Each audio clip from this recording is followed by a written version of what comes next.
जी ने समझ लिया कि शुभ समय यही है, तो आज्ञा दे दी। किसने? विश्वामित्र जी ने क्या कहा राघव जी से कि उठाओ राम भंजो भव चापा और मेट हूँ आप जनक परितापा। जनक जी का प्रताप क्या है? गुरुदेव विश्वामित्र जी ने क्यों कहा उठने के लिए? प्रताप तो यही है जनक जी का कि धनुष टूटा नहीं है। लेकिन जनक जी का प्रताप ये नहीं था कि धनुष नहीं टूटा। जनक जी की तो आशा दूसरी जगह लगी है। जनक जी की आशा दूसरी जगह लगी है। क्या आशा लगी है? जब हमारी सीता मैया, आयु कितनी है इस समय? 6 वर्ष की आयु है। कितनी आयु है? 6 वर्ष की आयु है। और उसी के पहले किशोरी मैया भूम शुद्ध कर रही थी, लेपन कार्य कर रही थी किशोरी मैया। और लेपन कार्य करते समय जिस वेदिका पर ये अजगो भगवान शंकर का स्थापित था, तो उस वेदिका सहित अजगो को सीता मैया ने दाहिने हाथ से उठा लिया था। ये कृत्य किसने देखा? महाराज जनक ने जब ये कृत्य देखा कि भगवान शंकर का जो पिनाक है, आज हमारी ये कौन लाडली सीता ने अपने दाहिने कर से इस पिनाक को उठा लिया है, तो ये हमको लगता है ये कोई साधारण कन्या नहीं है। ये साक्षात कौन है? साक्षात जगदम्बा है। हमारे घर में अवतार किसने लिया है? साक्षात जगदम्बा ने अवतार लिया है। तो इस जगदम्बा का वर्ण करने के लिए कौन आएगा? साक्षात नारायण ही इसका वर्ण करने के लिए आएंगे। प्रण तो दूसरा, प्रण तो ये है, लेकिन सुना दूसरा रही है। विचार किया कि उसी प्रण में परमात्मा भी आ जाए और धनुष तोड़ देंगे तो विवाह हो जाएगा। लेकिन परमात्मा उपस्थित तो हैं, लेकिन धनुष के पास नहीं गए। जब गुरुदेव ने आज्ञा दी है, गुरुदेव ने क्या दी? आज्ञा दी। क्या आज्ञा दी? कि उठा हो राम। तो राघव जी उठे हैं। क्या सुंदर स्वभाव है राघव जी का। राघव जी उठे, नम्रता के साथ उठ करके अपने गुरुदेव को प्रणाम किया। गुरुदेव तो समीप विश्वामित्र भी है, लेकिन विद्या अध्ययन के गुरु कौन है? कुल गुरु कौन है? वशिष्ठ जी हैं। वशिष्ठ जी को प्रणाम किया, विश्वामित्र जी को भी प्रणाम किया, भगवान शंकर को भी मन ही मन प्रणाम किया, धनुष का पूजन किया और परिक्रमा लगाई। किसकी? धनुष की परिक्रमा लगाई। इसके बाद जो उस सभा में मिथिलावासी बैठे हुए थे, वे मिथिलावासी कह रहे हैं अपने अपने देवताओं से कि अरे मेरे देवता, अरे मेरे पितर, आज तक हमने जो आपकी पूजा भक्ति की है, जिस पूजा भक्ति का जो फल मिलना चाहिए, वे फल हमको ना मिल करके वह सारा पूर्ण हमारा धनुष में समाहित हो जाए। क्यों? ये जो बालक है ये बहुत छोटा बालक है और इस धनुष का हम भली भांति जानते हैं, विदित है त्रिलोकी में इसकी गरुता, ये कितना गरु है, कितना विशाल है, कितना कठोर है। और यदि हमारे पूर्ण इसमें समाहित हो जाएंगे तो ये हल्का हो जाएगा। ये मना रहे हैं अपने पितरों से। कौन? मिथिलावासी मना रहे हैं। क्या कह रहे हैं मिथिलावासी? कि बंद पितर शुर, कि बंद पितर शुर श्रुगति समारे, जो कच पुण्य प्रभाव हमारे। जो हमारे पूर्ण है वे हमको ना मिल करके इस धनुष में सब समाहित हो जाएगा जो हमने एकत्र किए हैं। और इधर सुनैना मैया कह रही है, किससे? जो चतुर्सखी है, उस चतुर्सखी से सुनैना मैया कह रही, सीता मैया की माँ, कि इस सभा में ऐसा कोई नहीं बैठा है जो रोक दे। ये कितना छोटा बालक है, कितना छोटा बालक है। इस सभा में ऐसा कोई नहीं है उपस्थित जो इस बालक को रोक दे। अरे रावण बाणासुर जैसे महारथी जब वे धनुष के समीप गए ही नहीं, तो ये बालक कैसे धनुष को तोड़ेगा? बालक कैसे तोड़ेगा? ये मान सरोवर में रहने वाला हंस, मान सरोवर में रहने वाला हंस आज मंदराचल को अपने सिर पर कैसे धारण करेगा? मान सरोवर में रहने वाला हंस मंदराचल पर्वत को अपने सिर पर कैसे धारण करेगा? इस सभा में कोई ऐसा नहीं है जो इस बालक को रोक दे। धन है चतुर सखी। चतुर सखी ने सुनैना मैया को समझाया। क्या समझाया? कि माँ, आपके भाव बड़े पवित्र हैं, अच्छे हैं, लेकिन ये कभी तुलना मत करना कि ये छोटे हैं। और जो छोटा होता है ये अमुक कार्य नहीं कर सकता। देखने में भगवान सूर्य भी तो बड़े छोटे लगते हैं जब उदित होते हैं, लेकिन त्रिलोकी का अंधकार समाप्त कर देते हैं। देखने में तो बहुत छोटे लगते हैं, गोला लगता है जब उदित होता है सूर्य, लेकिन अंधकार समाप्त कर देता है, त्रिभुवन का अंधकार समाप्त कर देता है। ये मत कहो कि छोटे हैं, नहीं नहीं, एक अंकुश होता है, और अंकुश किसको वश में करता है? हाथी को वश में कर लेता है। बहुत विशाल हाथी होता है, लेकिन हाथी को वश में करने वाला क्या है? अंकुश है। कुंभज ऋषि जन्म कहां से हुआ? घड़ा से हुआ। अगस्त महात्मा का जन्म कहाँ हुआ? घड़ा से हुआ। लेकिन घड़ा से जन्म हुआ, घड़ा से जन्म होने के बाद भी समुद्र को पान कर गए थे। कौन? अगस्त महात्मा।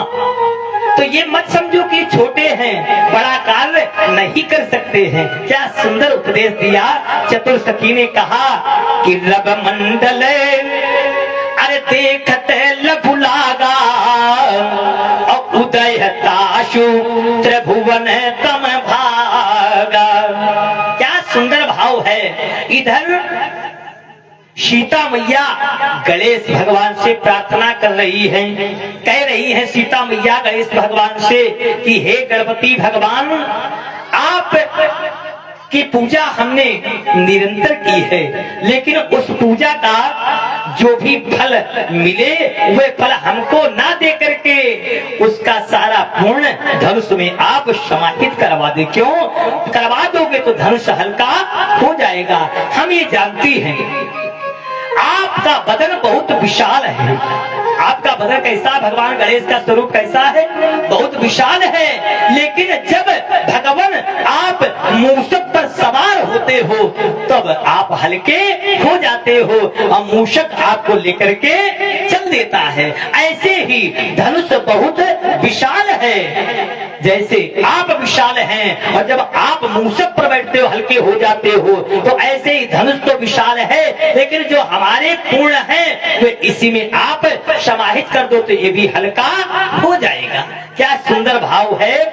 गणनायक वरदायक देवा, आज लगे कीन्हियो तुम सेवा।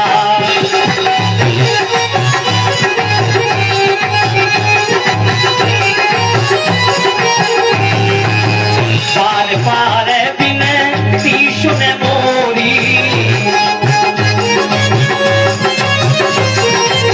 करहु ताप गुरु का अति छोड़ी।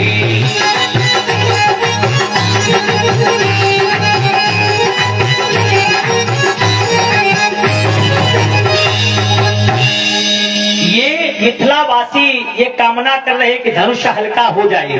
सुनैना मैया यही कामना कर रही कि धनुष हल्का हो जाए। ये राजकुमार बहुत छोटे हैं। इधर सीता मैया भी यही कामना कर रही कि धनुष हल्का हो जाए। ये बहुत छोटे हैं, इनमें ये सामर्थ्य नहीं जो उठा ले। एक नियम है संसार का, जिस व्यक्ति का जिस पर स्नेह होता है, ममत्व होता है, तो उसके प्रति ऐसे ही भाव होना चाहिए। और है भी। सीता मैया के क्या भाव है कि जेहि के जेहि पर अरे सत्य स्नेह हो, सोते ही मिले ही ना कछु संदेह।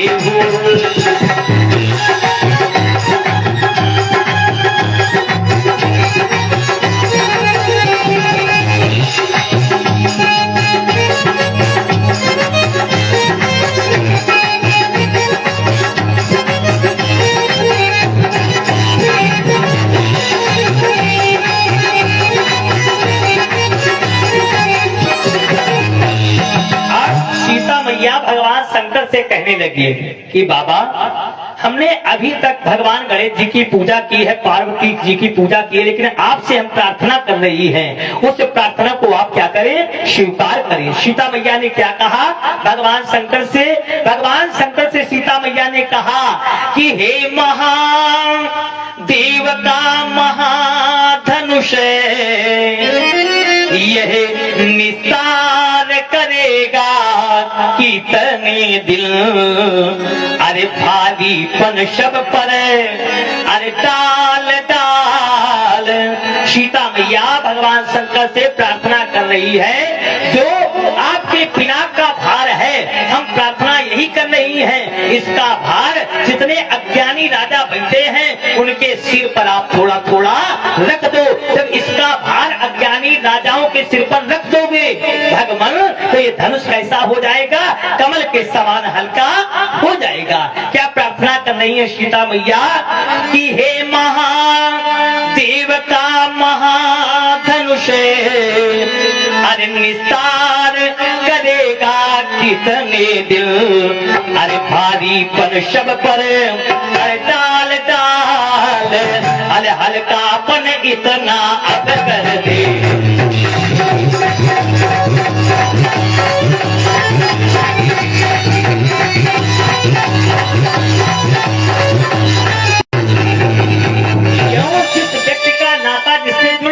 वो नाता कैसा होता है, सच्चा नाता होता है। एक रिश्ता सगे संबंधी का होता है, लेकिन एक रिश्ता मुंह बोला भी होता है। हमारा आपका क्या रिश्ता है, मुंह बोले का है। जो सगे संबंधी है, समय आने पर एक बात वे अलग हो सकते हैं, लेकिन मुंह बोला रिश्ता कभी अलग होने वाला नहीं है। आज नाता क्या है, सीता मैया का किससे, राम जी से नाता जुड़ने वाला है। तो क्या प्रार्थना कर रही है भगवान शंकर से, कह रही है कि जिनका नाता सच्चा होता, कि जिनका नाता सच्चा होता उनका छूटता है नेह नहीं, और जिससे जिसका अरे सत्य प्रेम वह उसे मिले संदेह नहीं।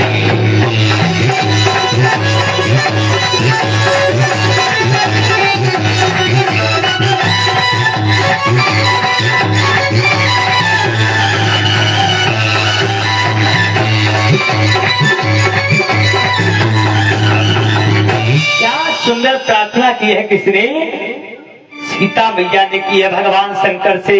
अब राघव जी उठे हैं, प्रणाम किया गुरुदेव को, अपने वशिष्ठ गुरुदेव को, विश्वामित्र जी को प्रणाम किया है, धनुष को भी प्रणाम किया है। इसके बाद उठे और उठ करके क्या किया कि गुरु हो प्रणाम मन ही मन कीन्हा।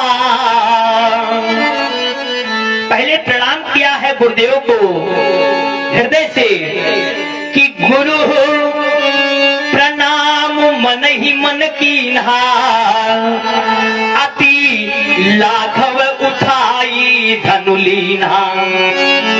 राम जी ने धनुष को उठा लिया, पहले क्या किया, गुरुदेव को प्रणाम किया, और जो भी राघव जी ने कृत्य किया उस कृत्य को कोई देख नहीं पाया है, कोई नहीं देख पाया कि राघव जी ने कब उठाया, कब प्रतिंचा चढ़ाई, और कब चढ़ा करके प्रतिंचा दो भागों में विभाजित धनुष को कर दिया है, कोई देख ही नहीं सका। वो स्वामी जी कहते हैं कि दम के हुदामी ने बिजली के समान एक चकाचौंध हुई, और उसी के मध्य में क्या हुआ, काल पूरा हो गया। तो स्वामी जी क्या कहते हैं कि दम के हुदामी ने जिम जब लय हो तो पुनी नभ धनु मंडल समय भयो, लेत चढ़ावत। भगवान ने क्या लिया, क्या चढ़ाया। अब समय को देखते हुए चलो थोड़ी दृष्टि डालेंगे कि लेत उठावत, अरे खैचत गाढ़े, अरे काहू न लखा देख सब उठाड़े। भगवान ने क्या लिया, क्या उठाया। ये जो लोग उस सभा में बैठे थे तो उन लोगों ने कुछ देखा ही नहीं। लेते समय, चढ़ाते समय, प्रतिंचा खींचते समय एक चकाचौंध हुई थी, कैसी? बिजली के समान। उस चकाचौंध के मध्य में ही ये सारा कृत्य हो गया था। और धनुष कहां से तोड़ा है राम जी ने? मध्य से तोड़ा है। इसका भी बहुत सुंदर भाव है। यदि भगवान चाहते तो ऊपर से भी तोड़ सकते थे, यदि भगवान चाहते, लेकिन भगवान ने धनुष को मध्य से ही क्यों तोड़ा? वो स्वामी जी कहते हैं कि तेईछन राम अरे मध्य धनु तोड़ा, अरे भरे भुवन धुनि खोल कठोरा। राम जी ने धनुष को मध्य से क्यों तोड़ा? राम जो है ये कौशल्यानंदन राम है, ये कौन है? ये मध्य वाले ही राम है। राम हुए तीन। राम कितने हुए? तीन हुए। एक रेणुकानंदन राम, जिनका नाम क्या है? परशुराम। वे कौन है? बड़े वाले राम है। कौशल्यानंदन राम, ये कौन राम है? ये मध्य वाले राम हैं। और सबसे छोटे वाले राम कौन है? रोहिणी नंदन भैया बलराम। राम हुए कौन? तीन राम हुए। और जो भी इन्होंने कांड किया है वे सब मध्य से ही किया है। जब इनका जन्म हुआ है, किसका? राघव जी का। तो जन्म किस समय हुआ है? मध्य दिवस। समय क्या था? 12 बजे थे। जन्म भी कब हुआ है? मध्य में ही हुआ है। और धनुष तोड़ा है, मध्य से ही तोड़ा है। और जो ये राम है, कौन राम है? मध्य वाले ही राम है। जो कुछ भी कार्य किया है ये इन्होंने सब मध्य से ही किया है। धनुष जैसे ही टूटा, घोर गर्जना, वह गर्जना त्रिलोकी में छा गई। जो सूर्य नारायण के रथ में घोड़े मचे हुए थे वे सब मार्ग भटक गए हैं। दिक्पाल, पंचलोकपाल, वराह, कच्छप, ये सब भयभीत हो गए। ये गर्जना इतनी गंभीर कहां से हुई है?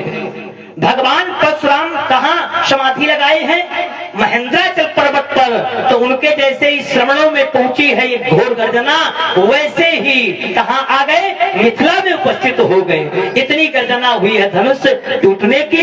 लेकिन जिसने धनुष को तोड़ा है उसके अंदर जरा भी अभिमान नहीं है। इस संसार में इतना बड़ा कोई कार्य कर दे तो अपने मुख से कहेगा, देखो भैया यदि हम ना होते तो फिर कोई करने वाला नहीं था। लेकिन इतना बड़ा कार्य किसने किया? राम जी ने किया। लेकिन राम जी के अंदर कोई अहंकार नहीं है।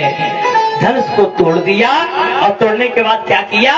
पृथ्वी मंडल पर समर्पित कर दिया कि प्रभ दो चाप अरे खंड मही डारे, तो देखी लोग सब अरे भय सुखारे। सब राम जी की जय जयकार करने लगे। जैसे धनुष टूटा वैसे मिथिला में जय जयकार होने लगी। बोलिए राघवेंद्र सरकार की जय हो। सखियां कहने लगी सीता जी से कि तैयारी करो, अब समय आ गया, अब समय अधिक नहीं है, आप तैयार हो, खड़ी हो जाओ। लेकिन सीता मैया, सखियां कह तो रही है कि खड़ी हो जाओ, वही समय आ गया है, माल्य धारण करवाओ राघव जी को। लेकिन सीता मैया इतने प्रेम में विह्वल हो गई कि जो सखियां कह रही हैं वो सीता मैया सुन ही नहीं रही है। तो सखियों ने ये सोचा कि हमको लगता है कि हम कह रही हैं कि खड़ी हो जाओ, तो अब किशोरी जी खड़ी नहीं हो रही, इसलिए कि किशोरी जी छोटी है, इनको लज्जा आ रही है। ये कैसी है? छोटी है, इसलिए खड़ी नहीं हो रही है। तो अब सखियां मिल करके राम जी से विनोद करने लगी। कहने लगी राम जी से कि देखो किशोरी जी हमारी बहुत छोटी हैं और आप झुक जाओगे तो ये माला धारण करवा देंगी, और यदि आप नहीं झुकोगे तो फिर माला आपको पहनाएंगी नहीं। अब विनोद कर रही है कौन? सखियां विनोद कर रही हैं राम जी से। वो कह रही हैं कि यमकुल की ये जागीर जो है ऐसे आपको साधारण मिलने वाली नहीं है। कुछ परिश्रम आपको भी करना पड़ेगा। लेकिन लक्ष्मण भैया कह रहे हैं कि रघुवंश का कोई भी छोटा बच्चा क्यों ना हो, झुकने वाला नहीं है। क्षत्रिय कभी झुकता नहीं है, रण में पीठ दिखाता नहीं है। अब सखिया कह रही है राघव जी से कि अरे झुक जइयो तन कह रघुवीर, कि झुक जइयो तन कह रघुवीर, ललिरी मोरी छोटी है झुक जइयो।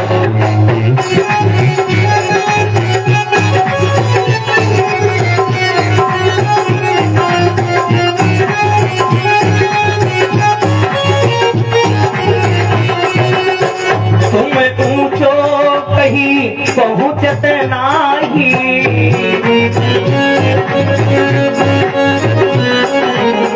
तुम ऊंचो करे पहुंचत नाही, क्यों बनते हो बेबी ललिती पूरी छोटी है।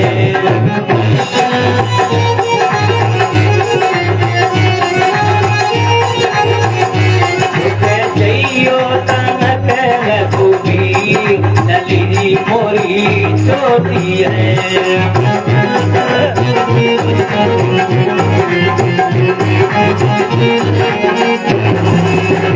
कब से खड़ी सिया पाए पिराने,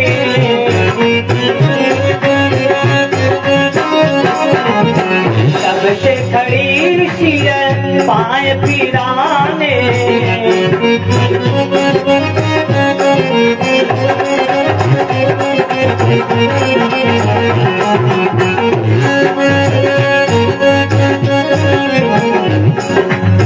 कब से खड़ी सिया पाए पिराने,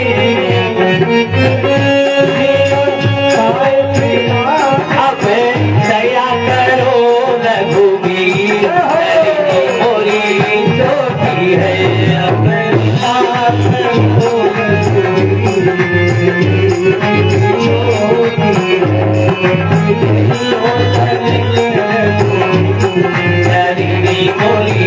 छोटी है, अब दया करो रघुवीर ललिती मोरी छोटी है।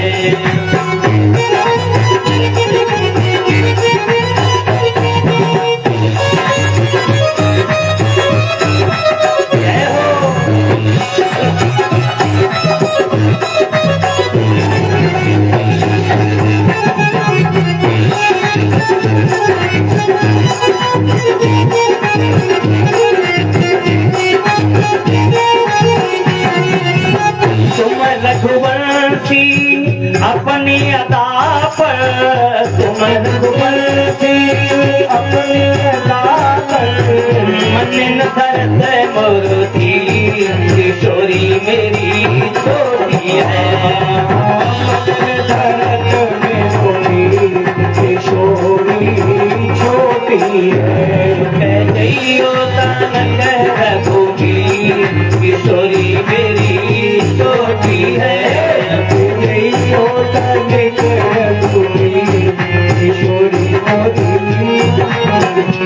सखियां कह रही है राम जी से, क्या कह रही है सखियां?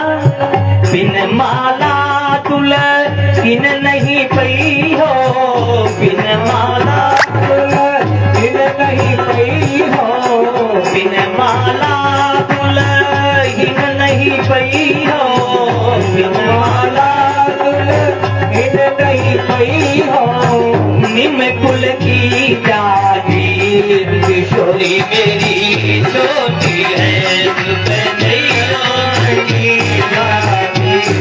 किशोरी मेरी छोटी है। किशोरी मेरी छोटी है।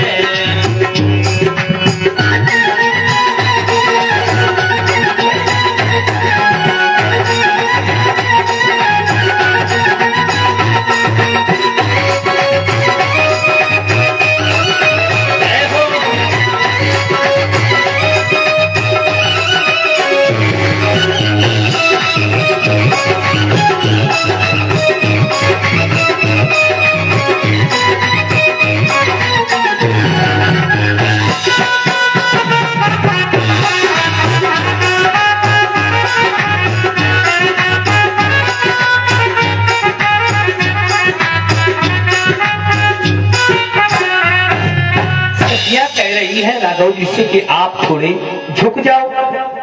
तो जो किशोरी जी हैं ये कुछ छोटी हैं तो परेशानी मिलेगी माला पहनाने में, आप झुक जाओगे तो अच्छा रहेगा, माला पहना देगी।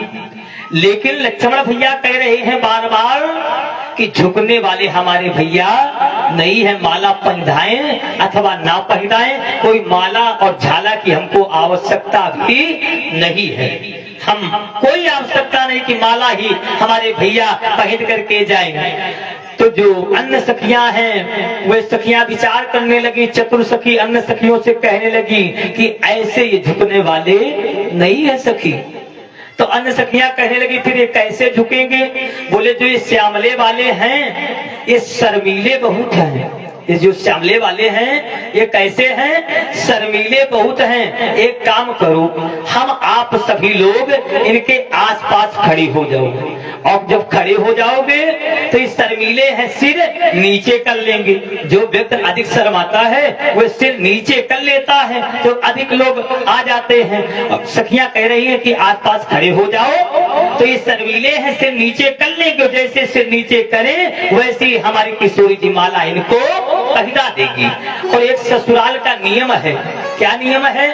ससुराल में प्रेम की गाली भी मिलती है। अब सखियां गाली गाने लगी, किसको? राघव जी को गाली देने लगी, कहने लगी कि ऐसे आप झुकने वाले नहीं हो। ये देखो कितना काला और कलूटा है, इसको कितना अभिमान है अपने ऊपर कि हमने धनुष तोड़ दिया तो इसलिए अब हम झुकेंगे नहीं, इतना बड़ा इसने कांड कर दिया है। लेकिन कितना ये काला है, कितना कलूटा है। अब लज्जित करने लगी, किसको? राघव जी को। कहने लगी सखियां क्या कि अरे दूल्हा के रंग आसमानी। सखियां क्या कह रही हैं राघव जी से कि दूल्हा के रंग आसमानी, लली के रंग बादामी।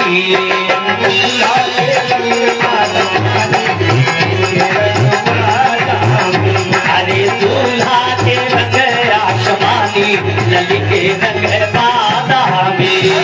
दूल्हा के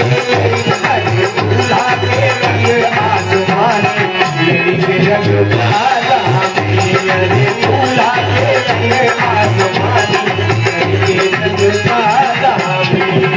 काली काली झुलफे और लटे घुंघराले, काली काली झुलफे और लटे घुंघराले, काली काली झुलफे और लटे घुंघराले, काली काली झुलफे और लटे घुंघराले। अरे उसमें कली मन माली, लली के रंग बादामी। उसमें कली मन माली, लली के रंग बादामी। अरे दूल्हा के रंग आसमानी, लली के रंग बादामी। दूल्हा के रंग आसमानी, लली के रंग बादामी। नैन गजरा रे अधर अरुणारे, नैन गजरा रे अधर अरुणारे, अधर अरुणारे, अधर अरुणारे। नैन गजरा रे अधर अरुणारे, नैन गजरा रे अधर अरुणारे। मधुर मधुर मुस्कानी, लली के रंग बादामी।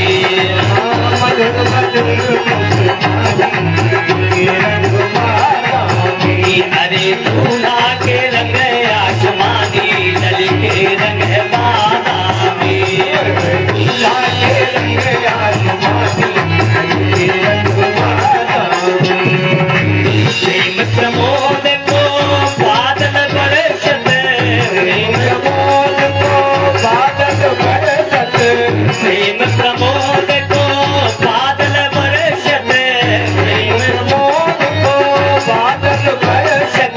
प्रेम रंग में लगानी, लली का रंग बादामी। प्रेम रंग में लगानी, लली को रंग बादामी। बाबा कहते हैं, क्या कहते हैं गोस्वामी बाबा? गावही गीत गावही छवि अब लोक सहेली, गावही छवि अब लोक सहेली, गावही छवि अब लोक सहेली, गावही